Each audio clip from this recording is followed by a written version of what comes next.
Yes, Kenya. Tamu sana is. Some weeks ago, Raila Odinga threatened that there will be no elections without a manual register. Upon Raila making those statements, or rather remarks, William Ruto and his team told Raila Odinga achane na IEBC. And they went on to accuse Raila Odinga of sensing defeat. So he was just scared. That was some weeks ago. And then IEBC itself actually just confirmed that manual register will not be part of this year's election. Though in the recent days, IEBC has been flip-flopping. And William Ruto and his team have been fully supporting IEBC. And that has been seen as if Ruto's team and IEBC have been working together. So today, a high court has actually ordered IEBC to use the manual register. Let's have a look at the story. Star breaking. Court orders IEBC to use manual register to identify voters in the August 9 polls. If you go through the story, a Nairobi court has ordered Independent Electoral and Boundaries Commission IEBC to use a manual register to identify voters in the August polls.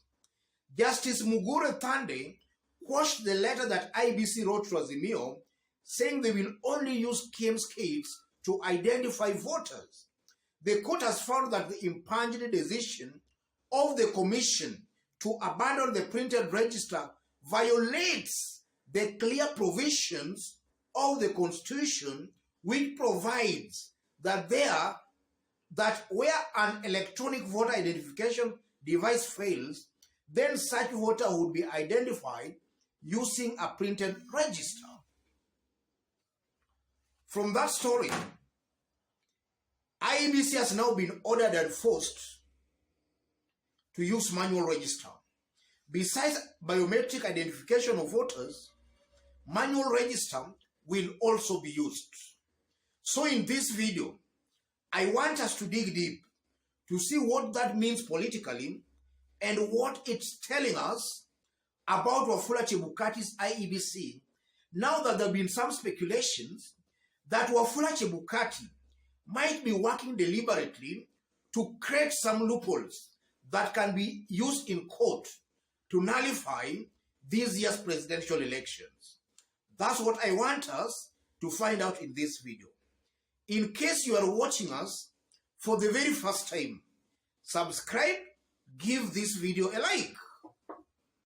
Yes, that ruling to me means that the status quo has been maintained. How Kenyans voted in 2017 is the same way Kenyans are going to vote in 2022. The status quo remains the same. And that technically means that you can actually even vote without being identified by the biometric KIEMS. Because after all, the KIEMS can fail. That can be an excuse anyway. So in this video, I want us to understand exactly what might be happening here. Because so far, there have been some maneuvers or rather some steps made by IEBC that clearly tells they might be out to have achieved some ill motives.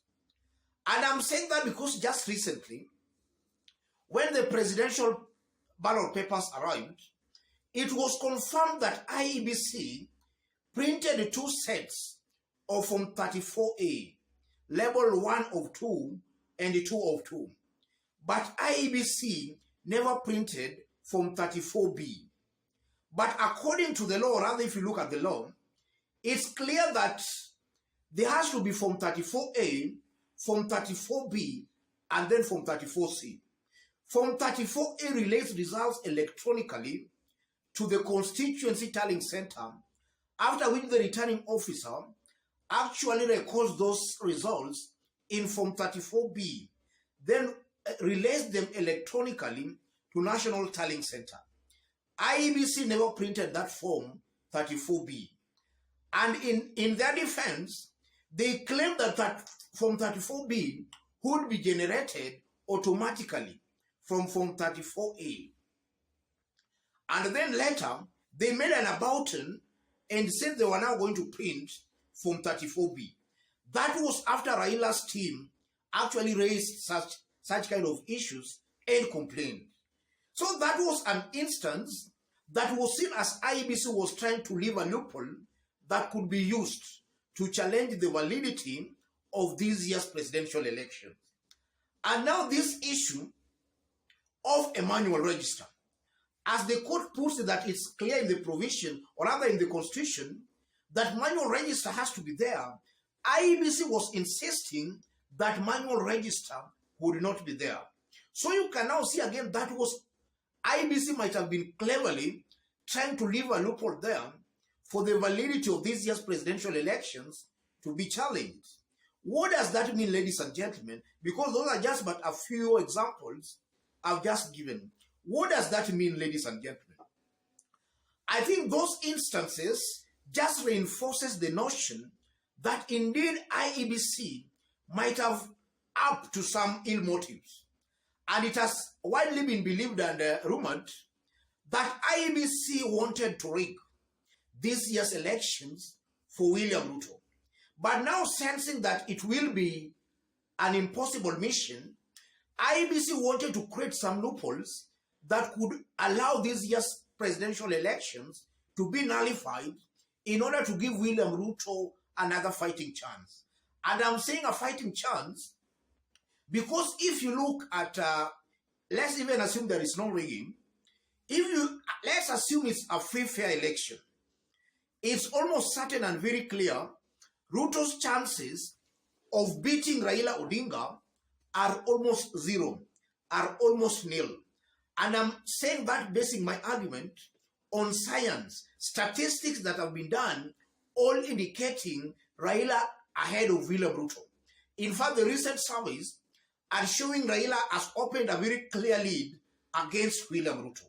And it's almost certain and very clear, Raila most definitely, assuming the polls will be free fair, will beat William Ruto. So IEBC wanted maybe to help William Ruto if these things are happening are anything to go by. IEBC maybe wanted to help William Ruto. But upon realizing that it won't be possible, because again, for IEBC to successfully rig for any candidate, then it needs some assistance, or rather the blessings of the system, the government, the deep state.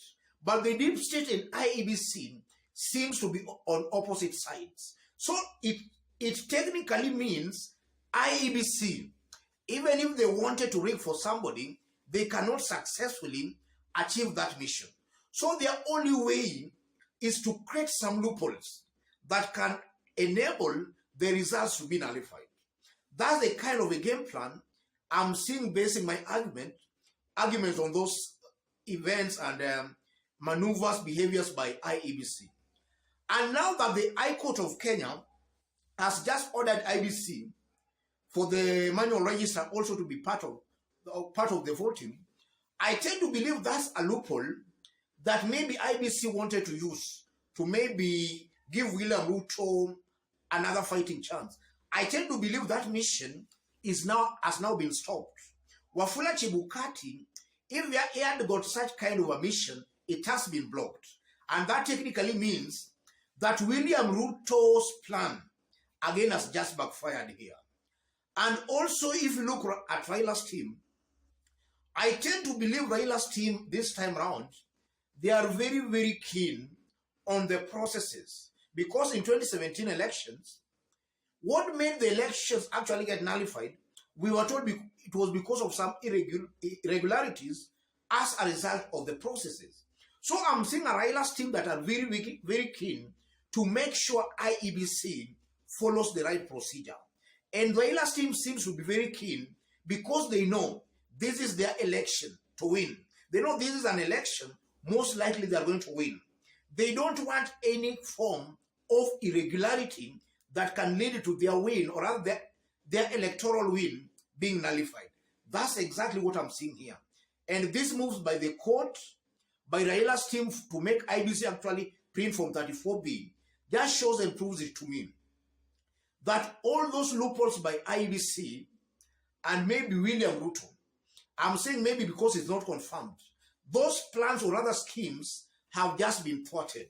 That's what I'm seeing here, ladies and gentlemen. And actually, before I conclude, I tend to believe that as it is now, IBC will now just be forced to do a credible election because all eyes are fixed on IEBC. And the mere fact that Kenyans went to court to actually challenge that decision by IEBC, it also shows Kenyans are also not sleeping. They are keenly following what IEBC is doing. IEBC must actually function and operate within the law. Let me stop it there, ladies and gentlemen.